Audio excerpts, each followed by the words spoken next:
오늘의 말씀 사사기 9장 1절부터 15절 말씀. 하나님 아버지, 한 주를 시작하는 월요일 아침 이 시간도 주님의 은혜를 함함으로 주님 앞에 나갑니다. 이 시간에도 우리 모두에게 말씀을 통해 하나님의 음성을 들려주옵소서. 예수님의 이름으로 기도합니다. 아멘. 할렐루야. 성교 성도 여러분, 오늘도 하나님의 은혜와 평강이 가득한 하루가 되시길 축복합니다. 오늘 우리에게 주시는 하나님의 말씀은 사사기 9장 1절에서 15절 말씀입니다. 기돈의 아들 아비멜렉의 이야기가 펼쳐집니다. 기돈이 죽은 후 아비멜렉은 어머니 고향인 세겜으로 가서 왕이 됩니다. 하지만 결국 세겜 사람들에게 배반당해 그들과 싸우다가 허무하게 죽임을 당합니다. 여호와께서 아비멜렉 사건 배후에 계시지만 여호와의 침묵이 계속됩니다. 1절에 기돈의 아들 아비멜렉 이야기가 전개될 세겜이 소개됩니다. 1절, 여롯바알의 아들 아비멜렉이 세겜에 가서 그의 어머니의 형제에게 이르러 그들과 그의 외조부의 집에 온 가족에게 말하여 이르되, 아비멜렉은 세겜으로 갔습니다. 그의 어머니는 여롯바알의 첩으로서 세겜 출신이었기 때문입니다. 세겜은 애매한 지역이었습니다. 분명 이스라엘에게 우호적인 지역이지만 엄밀히 이스라엘에 속한 곳은 아니었습니다. 첩 또한 비슷한 의미를 가집니다. 온전한 가족이라고 할 수 없지만 그렇다고 가족이 아닌 것도 아닙니다. 이 애매한 지점에서 비극은 시작됩니다. 어쩌면 신앙의 삶은 우리에게 들어와 있는 애매한 지점을 줄이는 과정이라고 할 수 있습니다. 죄와 탐욕이 파고드는 부분, 세상과 타협하고 있는 부분을 줄여나가는 것이 신앙입니다. 세겜 사람들이 아비멜렉을 지원한 이유는 2절과 3절에 나와 있듯이 그가 세겜 사람이었기 때문입니다. 물론 그의 언변과 결단력과 실행력과 리더십도 영향이 있었겠지만 세겜 사람들은 동양이라는 이유로 그를 지지했습니다. 그들의 모습이 우리와 그렇게 달라 보이지 않습니다. 우리가 어떤 대상을 선택하고 지지하고 추구하는 근거를 가만히 생각해보면 대부분 하나님보다는 다른 이유가 대부분이기 때문입니다. 심지어는 중요한 삶의 결정을 대부분 세속적 가치나 관계 속에서 내립니다. 하나님의 사람에게 하나님 없이 내린 결정과 행동은 크나큰 상처와 실패로 되돌아옵니다. 왕의 힘은 기본적으로 재물과 군사력에서 나오는데 당시 왕의 권위를 얻으려면 종교적 배경이 필요했기에 아비멜렉은 바알브리 신전의 돈으로 폭력배들을 모아 자기 군대로 삼았습니다. 그리고 5절과 6절에 보듯이 자기의 경쟁자가 될 수 있는 사람은 형제라 하더라도 가차없이 죽이고 사람들 앞에서 자기의 힘을 과시함으로써 왕으로 인정받았습니다. 사람들을 선동하고 형제들을 죽이고 스스로 왕이 되는 일련의 과정을 볼 때 아비멜렉은 하나님을 전혀 개의치 않는 사람이었습니다. 그는 하나님과 가까웠던 아버지에게서 태어났지만 그의 아버지는 그에게 신앙적으로 아무런 영향을 주지 못했던 것입니다.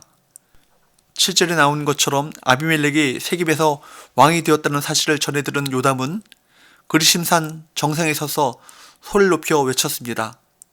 세겜 사람들아, 내 말을 들으라. 그리하여야 하나님이 너희의 말을 들으시리라. 요담이라는 이름은 여호와는 완전하시다라는 뜻입니다. 요담은 분명 아비멜렉과 대척점에 있는 사람이었습니다. 요담은 세겜의 지도자들에게 하나님의 호의적 반응을 얻는 것이 자신의 이야기를 듣는 데 달려있다고 주장합니다. 그러면서 요담은 8절부터 15절까지의 본문에 나와 있듯이 그들에게 유화를 들려줍니다. 유명한 네 나무 이야기입니다. 이 이야기는 비유 설교라고 할 수 있습니다. 어느 날 숲속의 나무들이 감람나무, 즉 올리브 나무를 찾아가서 우리를 다스려 주십시오, 우리 왕이 되어 주십시오 라고 요청합니다. 그러나 감람나무는 자신의 기름으로 하나님과 사람들을 영화롭게 해야 하므로 이 직분을 놔두고 나무들의 왕노릇 할 수 없다고 거절합니다. 그러자 이번에는 무화과나무를 찾아가서 왕이 될 것을 요청하지만 무화과나무 역시 나의 단 것, 나의 아름다운 실과를 버리고 내가 나무들 위에 군림하는 왕이 되지 않겠다라고 하며 이런 지하에 거절합니다. 이번에는 포도나무에게 가서 요청을 하지만 역시 포도나무도 포도주로 하나님과 사람을 기쁘게 해야 하는 내가 이 일을 버리고 나무들 위에 군림하는 왕이 되지 않겠다라고 역시 거절합니다. 그러자 이번에는 가시나무에게 가서 왕이 되어달라고 요청합니다. 그런데 가시나무는 감람나무나 무화과나무나 포도나무와는 다른 반응을 보였습니다. 15절을 같이 보겠습니다. 가시나무가 나무들에게 이르되 만일 너희가 참으로 내게 기름을 부어 너희 위에 왕으로 삼겠거든 와서 내 그늘에 피하라. 그리하지 아니하면 불이 가시나무에게서 나와서 레바논의 백향목을 사를 것이니라 하였느니라. 여기 내 그늘에 와서 피하라 라는 말은 나의 지배를 받으라, 내가 너희를 다스리겠다 라는 의미입니다.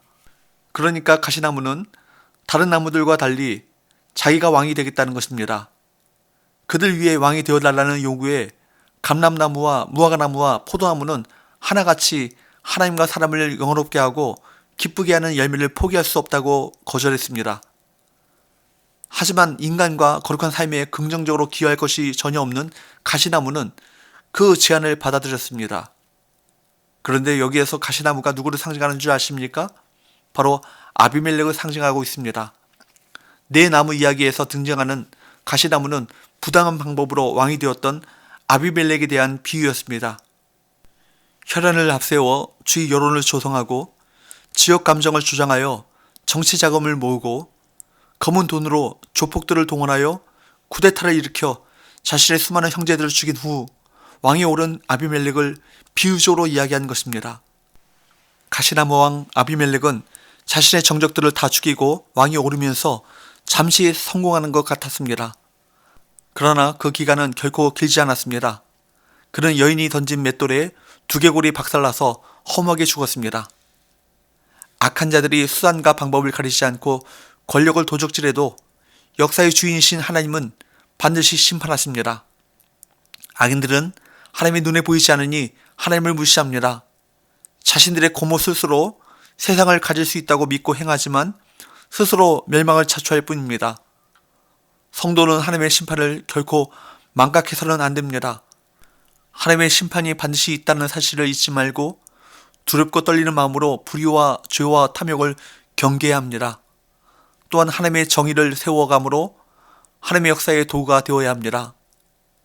결국 15절에 보듯이 세겜 사람들은 하나님의 뜻이 아니라 자신을 과시하고 위세를 떨치며 사람들 위에 군림하는 세상의 권력자를 선택했습니다. 그 결과는 정확히 그들의 선택과 일치했습니다. 그들이 가시나무를 선택했기에 가시가 계속 그들을 찌를 수밖에 없었습니다. 하나님이 그들에게 주신 아름답고 풍성하고 영광스러운 것을 보지 않고 세상의 기준으로 선택한 결과는 고통뿐이었습니다.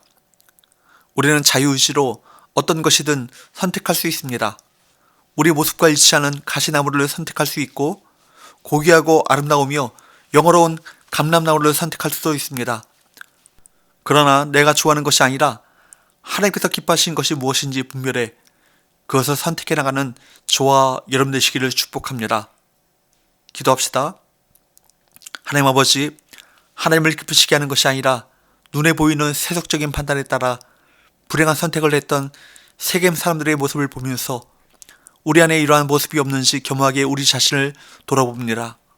내가 좋아하는 것이 아니라 하나님께서 기뻐하시는 것이 무엇인지 늘 분별하여 그것을 선택해 나가는 거룩한 성도의 삶을 살게 하여 주옵소서. 예수님의 거룩하신 이름으로 기도합니다. 아멘.